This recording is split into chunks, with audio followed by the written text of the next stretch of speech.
अगर आप बिजनेस करते हैं और एमएसएमई के साथ में आपकी फाइनेंशियल डीलिंग है तो बजट 2023 में एक बहुत ही इंपॉर्टेंट चेंज आया है एमएसएमई को जो आप पेमेंट करते हो उससे रिलेटेड।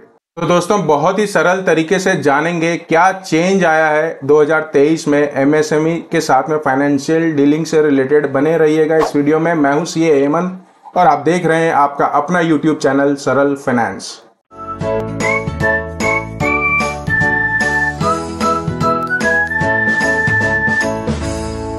एमएसएमई यानी micro small and medium enterprises.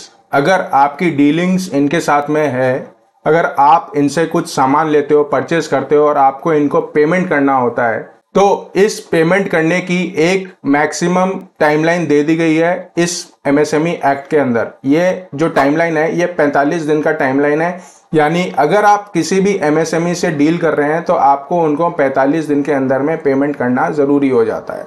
अब क्या होगा अगर आप एमएसएमई से जिससे डील कर रहे हैं उसको आप 45 दिन के अंदर में उसकी पेमेंट नहीं कर रहे हैं तो यहाँ पे एक बहुत बड़ी सरदर्दी है। एमएसएमई से जो भी आप ट्रांजैक्शन कर रहे हो, लेट पेमेंट करते हो उनको, तो वो सारा का सारा जो अमाउंट है वो आपको एज एक्सपेंस अपने प्रॉफिट एंड लॉस अकाउंट में नहीं मिलेगा। वो सारा का सारा जो अमाउंट आपने उनको पे करना था वो सारा का सारा ऐड हो जाएगा आपकी इनकम में। तो यहाँ पे अगर हम एक एग्जांपल से समझें तो मान लीजिए किसी एमएसएमई से आपने 5 लाख रुपए का सामान परचेज किया है। अब इस एमएसएमई को आपको 45 दिन के अंदर में पेमेंट करना है 5 लाख रुपए का। अगर आप नहीं करते हो तो ये 5 लाख रुपए आपके प्रॉफिट में ऐड कर दिया जाएगा। यानी अगर आप 10 लाख रुपए पे टैक्स दे रहे होते, अब आप 10 लाख रुपए पे टैक्स नहीं दोगे, सीधे 15 लाख रुपए पे टैक्स दोगे। 10 लाख प्लस 5 लाख जो एमएसएमई को आपने लेट पेमेंट किया है या अभी तक पेमेंट नहीं किया है। और ये जो एडिशन होगा अंडर सेक्शन 43B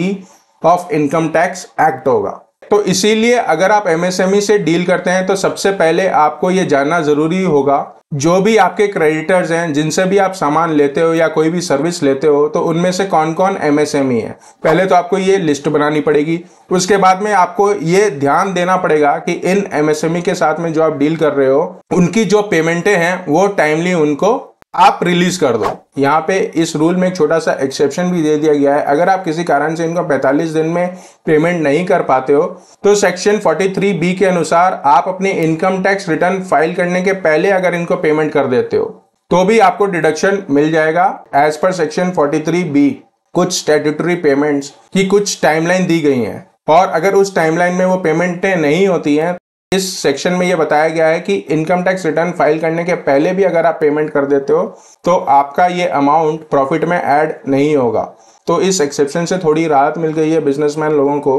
तो 2023 में क्यों लाया गया इस तरह का अमेंडमेंट? यहाँ पे सरकार चाहती है कि एमएसएमई को प्रोत्साहन मिले और उन्हें फंड्स की कोई भी दिक्कत ना हो, क्योंकि ये लोग माइक्रो स्मॉल मीडियम एंटरप्राइजेज हैं। फंड्स की मारामारी सभी को रहती है। तो अगर ये किसी के साथ में डील कर रहे हैं तो इनको टाइमली पेमेंट इनके कस्टमर द्वारा मिल जाए। तो यही मेन उद्देश्य है सरकार का यहाँ पे इस सेक्शन के द्वारा इस अमेंडमेंट का। साथ ही बिजनेसेस के लिए ये जरूरी हो जाता है कि एमएसएमई से रिलेटेड वो सारे डॉक्यूमेंट्स अप टू डेट रखें। कौन एमएसएमई में रजिस्टर्ड है, उनके सप्लायर्स कौन नहीं है, ये सारा उनके पास में लिस्ट तैयार होना चाहिए। एमएसएमई की वेबसाइट पे ये सारी डिटेल, अगर कोई डाउट है, कुछ अपडेशन चाहिए तो एमएसएमई की वेबसाइट पे ये सारी डिटेल मिल जाती है। तो वहाँ से आप अपने रिकॉर्ड्स अपडेट कर सकते हैं और टाइम टू टाइम चेक कर सकते हैं कि कौन कौन लोग एमएसएमई में रजिस्टर्ड हैं और उनको आपने टाइमली पेमेंट कर रहे हैं या नहीं कर रहे हैं। तो इस बात का ट्रैक रखना अब उतना ही ज़रूरी हो गया है, क्योंकि यहाँ पे जब मार पड़ेगी तो बहुत बड़ी मार पड़ सकती है इनकम टैक्स के रूप में। इसीलिए इन रिकॉर्ड्स को मेंटेन करना बहुत ही ज़रूरी हो गया है। तो दोस्तों इससे रिलेटेड अगर आपकी कोई क्वेरी है तो कमेंट सेक्शन में ज़रूर पोस्ट करिएगा। हम कोशिश करके जल्दी से जल्दी आपके क्वेरी का रिप्लाई करने की कोशिश करें।